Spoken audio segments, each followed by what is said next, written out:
After hearing the cries and screams from my comrades, I climbed down the stairs, and there was an unmistakable smell. Bad things had been happening here, and things that would turn your stomach over twice before you could even think about it. I had to go down 2 stories before I found the first of the felines. She was in shock as she walked down the hallway. I began to look into the rooms and could see the cats trying to calm down a freed woman chained to different fixtures. In a movie, this might have been funny to see a woman chained to a radiator, but at that moment, all I could feel was rage. As I walked up to one, she shuddered in fear, but not from me. Her eyes were glued to the man I was still holding. My grip had gotten so tight that he was already turning pale, but I didn't care. I held him up so that they could see the reaction, so I could see the reaction on their faces. That was enough, and it sent me into a frenzy. With her eyes locked on him, even restrained by me, just looking in his eyes was enough to make her shrivel into a corner and shake with fear. I've seen this reaction before. Since we live in the information age, or, well, we did, it was easy to find videos of those that had been mistreated. I could hardly stand to watch the video, and now it was in front of me, and there was no way I could turn it off. That is when I raised him up and began to truly squeeze. His eyes widened as he realized what I was doing. Without thinking, my claws began to extend into his neck, and hot red blood began to seep through my fingers. I growled a bit as I began to feel the internal parts of his neck collapse and break. Looking back, if you had given me a black plastic helmet, I might have looked the same as the movie character, as parts of his neck totally collapsed under the pressure. The body went limp, and I simply dropped him like the bag of garbage he was. Looking down at the woman, she continued to look right at him until I reached down and broke her restraints. I tried to make it look cool, but I'd be lying if I said it didn't hurt to strain that hard. From there, I went with the felines to each of the rooms where in one case it was nightmare fuel resided after the other. We found their supply cached, which wasn't much more than we had figured. This would help supplement us from here on out, but still, it was gross to see what was next to it. At this point, our local Molly was no longer friends with this kid. She could see of what his buddies had done and was now holding his hands behind his back. When I looked, she had sunk her claws deep into him to keep him from escaping. It wasn't until we got to the top floor that he began to fight us. When we reached one of the doors, he began to freak out. Not just fight the hold, but truly freak out, screaming, "Please, please don't make me go in there," as he continued to try and back away. We didn't care, and forced him forward, followed by the women and girls we had just freed. I kicked open the door and found myself on the wrong end of a shotgun blast. It hit me in the center torso and sent me back into the wall on the far side. I fell down limp as my body had taken far too much damage already. Damn near passing out, I could see a woman standing in the center of the room holding a 12-gauge shotgun. She cocked it and started screaming out names of men as though to call out someone to save her, though her tone strongly suggested that she was not requesting, but instead ordering them to obey. Her massive, bulbous body barely held up those fat trunks she called legs as she waved the weapon around. Her naked body, covered in sweat, blood, acne, and unshaven, made me want to shudder, even though I couldn't move. If I could have moved, I'm sure I would have just shaken and retched. Trying to make sure I wasn't dead, I focused on my body. I could feel blood begin to travel down my torso to the floor. Several of my ribs were clearly broken from the impact, and I was breathing very light. My vision was already starting to blur as she slowly hobbled her way over to the doorway. She tried to shut it, but my tail was in the way. I so wanted to hit her with my tail, to knock that weapon out of her hand and use my claws to open her throat, but I just couldn't move. As she continued to slam the door on my tail, which hurt a lot, by the way, Our babysitting Molly pushed the young man inside the doorway and right into that fat woman. She pointed the weapon at his face as she was able to take one step backwards. The young man started to beg for his life, at least until he looked around. When he did, he paused and proceeded to vomit on the floor. The woman continued to berate him for being unable to fight off creatures to keep the family, as in her and no one else, safe. She told him, "All naughty boys must pay for being naughty." I didn't get it until she removed her hand from the shotgun and moved it to her unkempt crotch and moved folds of fat to the side. If I could have moved, I would have barfed for sure. She yelled at him, "Go on and get it, boy, unless you want to pay like they did," waving a little bit towards the side, towards those that were out of my line of sight. He was frozen on the ground, still on his knees, as she raised the shotgun. She didn't have anything to say as she leveled off against his head and splattered his head all over me. At that moment, the felines charged the room. The monster of a woman barely had time to cock the shotgun before they were on her. Her next and last shot went wild into the ceiling as they knocked her down and took the weapon away.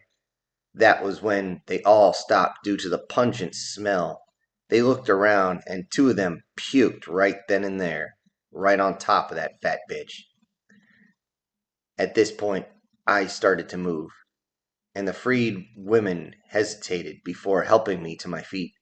I was able to walk into the room and see what horrors were inside, and as I did so, thanking God that she used birdshot and not buckshot, or else I wouldn't have ever got back up. Stepping over the headless body of the kid, I did feel sorry for him since it was clear he just didn't have any way out of this situation that he knew of. He didn't truly deserve what he got. Looking forward, the massive king bed was covered with cat hair, and there must have been a dozen of them in the room. But not only that, but feces and no doubtably urine were all over the place, including the bed. Much of the feces were pressed into the fabric, telling me that she actually slept in that shit. Literally. Looking to the right, there was a bunch of torture devices that were clearly handmade. These clearly took their cues from historical devices, as the Iron Maiden and the Spanish donkey. These were clear to see. Though what made it more troubling was the fact that the victims of these devices were still there. The Iron Maiden's large spikes from the back still held the man that had been dead for at least a month with his body of another. This time, a woman was laying in front of it.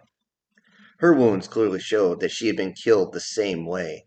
The Spanish donkey had two parts of a guessing 13 to 14-year-old boy's body next to it. Another device had several bodies of men and boys bent over a makeshift bar like they were put in old stocks, each of them skewered from anus to mouth with hastily welded rebar tees that were where the bodies of little boys next to the table used to examine the females for their genital sloppy removal, leading them to bleed to death on the floor in front of each other. The worst was to see what the infants lined up on spikes as though they had been placed there by Vlad himself. Though it was easy to see that, unlike Vlad, this bitch didn't know what she was doing. The babies didn't die quick, but they didn't die slow either. Turning to the left, I could see rows and rows of dog kennels stacked up on top of each other with both living and dead children, mostly female. The children that had died in those kennels were left in them to rot. Several of the prisoners ran to see if they could find their children alive. Only two found their children even close to alive. The rest found what was left of their children and began to break down right there.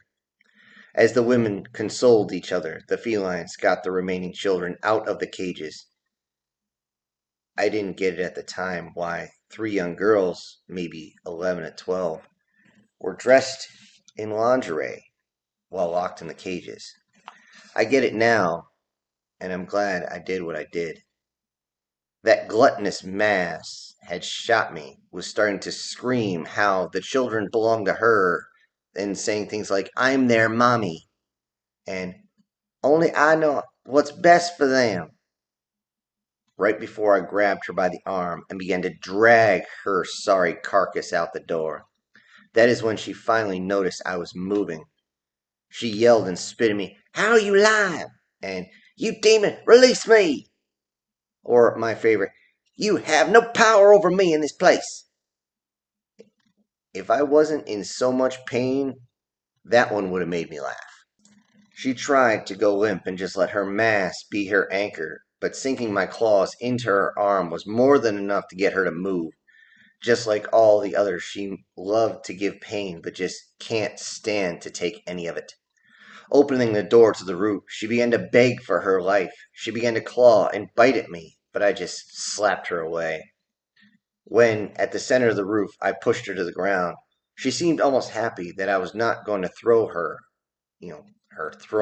disgusting self off the 7-story building. When I turned around, I realized that a few had followed me up. I told them not to kill her, and more than one began to walk around me. That is when I told them, if you kill her now, it will be quick and painless. If we lock her up here, it will take 3 to 4 days for her to die of dehydration. And dying that way is excruciatingly painful and violent. And then her body will be picked apart by scavengers, leaving nothing behind. With this, they all seemed to grin and began to turn around and leave. That fat thing reached out and grabbed my tail, demanding that she be entitled to stay in her room and die there, or at least give her a gun to end herself with. Not wanting to hear another word, I got my wish and pulled my tail away and slapped it right across her face. Pretty sure I cut her open because she started screaming, my face, my beautiful, perfect face," as we walked away and locked the door from the inside. We still had a few more rooms to check and didn't find much in the next few rooms, but at least one truly surprised us all. It was locked, so I had to bust it open again. This time, I didn't get shot, thankfully, but it was greeted by something much stranger. Inside was absolutely immaculate, with an emperor-sized bed and freshly cleaned walls and floor. But that wasn't the weird part. The weird part was the two beautiful, young, very naked ladies on either side of the bed. They stood up in unison and walked forward as I walked in the room. Together, they asked, "Where is Master?" Dumbfounded, I responded, "Who's your master?" They looked at each other and laughed. Then the one on the left turned and picked up a picture and showed it to me. I looked closely, and it was one of the men that we had taken out earlier that day. I looked them in the eye and started to say, "Your master is dead." They looked at each other and then back to me, and in unison, "Then you are our new master?" I kind of chuckled and at the just strange idea at this, and simply said, "Whatever," as I kneeled. I wrapped my arms around their legs to pick them up and said, "Let's get you two out of here."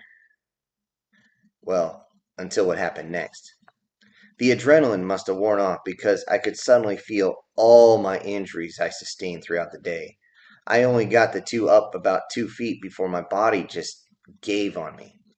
Falling back to my knees, the two youngest Mollies ran there and started to scream, "Are you okay?" I told them that the hunger was starting to come, and due to all the calories I burned and the injuries I had sustained, I was done.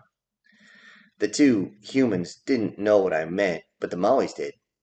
They told the two girls to stay there and to put something on already as they helped me down the flight of stairs. Unfortunately, the first food I saw no longer had a head.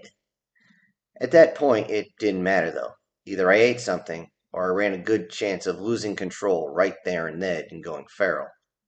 One of the former captives saw me ripping the body to pieces and swallowing huge chunks, and was put back by the sheer sight of me.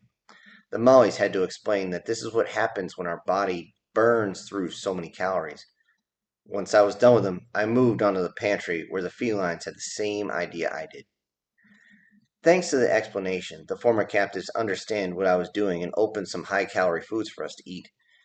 They asked when and why this happens, and between bites we tried to explain this in a way that makes us not sound too aggressive. The need for food is only overshadowed by the need for water and the need for something more intimate. We left out the part where our DNA will adjust with the raw food, though I didn't know at the time that the felines had already eaten the guy I strangled. Guess they were just about as hungry as me. Once I'd gotten my fill, I told the former captives that we go into a type of food coma. So after finishing, yeah. This seemed to make them a little nervous until three of the felines, a Tom and the two Mollies, told them that it would still get them to the safe house. We knew where that would be, so they didn't say anything. They would need to get the food and the supplies back as well. The plan was made to send the first group back and grab the larger group, along with more vehicles, to get everything back. I wouldn't be able to go with them, as the sleep was already coming fast. I grabbed some food from the girls upstairs, along with something to drink, and went up. As I was nearly asleep as I walked into the room, the two girls walked up and simultaneously said, "Welcome back, Master. What would you desire from us today?" I'll say that woke me up just out of the sheer creepy factor. I gave them the food and drinks and told them to enjoy, and they began eating as I began to remove my armor.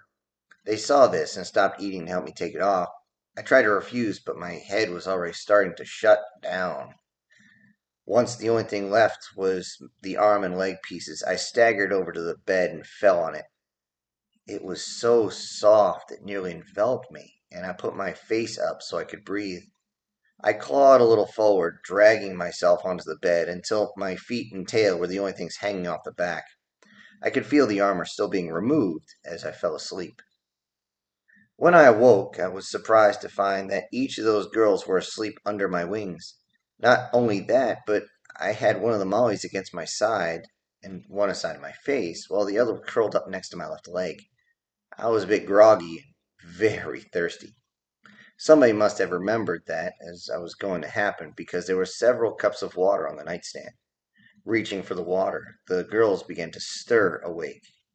I tried not to wake them, but I had far too much mass not to stir them awake. After telling them to go back to sleep, I finished the water and looked for a bathroom. I knew that after I relieved myself, I would have to see what changes had occurred. In the mirror, I could just see that I'd become much more human-like body. Now, I looked shredded as my body fat had been burned off while I slept. I didn't know if I was any taller, but my wings looked a little bigger. That was weird. Taking my time, I stretched out as best I could. Not knowing how long I'd been out is always an issue, but I figured it couldn't be more than 3 or 4 days. Opening the large window, I could see that I was just starting to become light outside. I looked and could see that there was a small deck I could jump off of. I flexed my wings, and that felt like they were totally healed. That gecko DNA was really something else. The way I figured, if I had not processed it out immediately, that thing would have just healed itself and just left. Flexing my back, I could see myself in the reflection and suddenly realized I needed to put something on.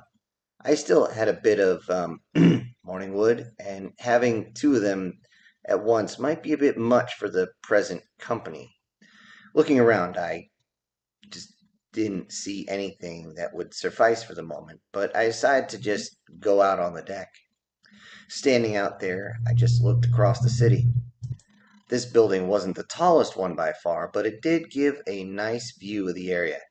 As I looked, I could see things at a distance, things that were moving, things that didn't seem like they belonged, different things that took the serenity out of the picture very quickly.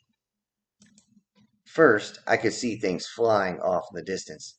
That wouldn't be much of a problem, except that they were clearly far bigger than they were supposed to be. They were as big as me, at least, though it wasn't the biggest thing I could see. There was something as big as two commercial buses slowly climbing up the side of a building off in the distance. When I looked close, I could see appendages punching into the building, most likely breaking windows, and pulling things out to eat. I just hoped it would stay way the hell over there. Way off to the side, I could see smoke rising off in the distance. Given that it's summertime, I didn't worry about a fire going wild. It didn't look all that big, so no need to worry at this point. Yet. Now, all those things in our new world, and I'm sure we haven't even seen half of it. Oh boy. I took a deep breath and I could feel something soft against my arm. It was the youngest of the Mollys. She didn't say anything, nor did she look me in the eye. She just looked out to the horizon and watched the sunrise. It was a nice moment as the other three decided to join us. What I would have given for a cup of coffee at that moment. I was hesitant to move since the ladies seemed to be enjoying themselves, but I needed to know something. So how long was I out this time? I asked them. All four said, 4 days. A little surprised at them speaking in unison.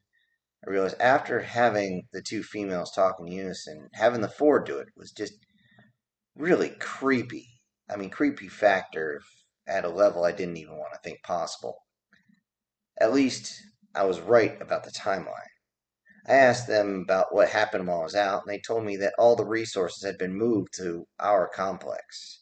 Unfortunately, our man that was shot did get his kidney damaged and it went septic. Despite having antibiotics, something happened to his kidney and, well, he didn't make it. After all that news, everyone at the complex was just waiting on me to wake up so I could fly back. The two Mollies volunteered to stay and watch over me until I woke up.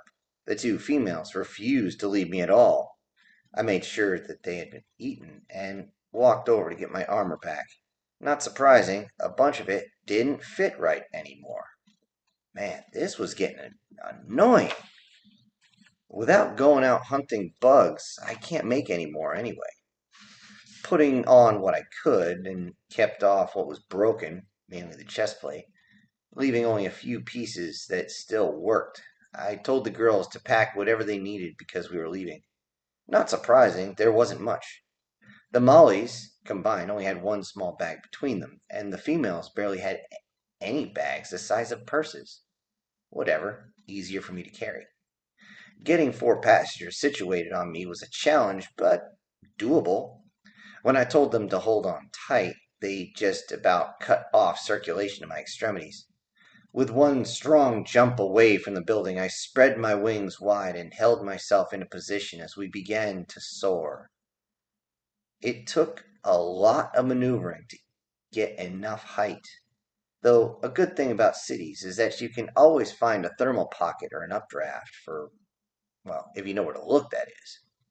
The fact that there was other flyers out there made me take the long way back. When I could feel claws start to puncture me, I had to reassure everyone that it would be fine. I wasn't lying, but I should have thought about the landing more. We did come down a bit harder than expected. Thankfully, no one was hurt, and I was surprised to get a hero's welcome, though I was straight up glad that one of the wives brought something for me to cover with so I didn't scare the kids. These are moments I need to hold on to. You kind of have to in this new world since they're all so fleeting. I was assuring the kids that I was all right since they heard I'd gotten hurt when we heard the scream from one of the men in the compound yell, "Incoming!"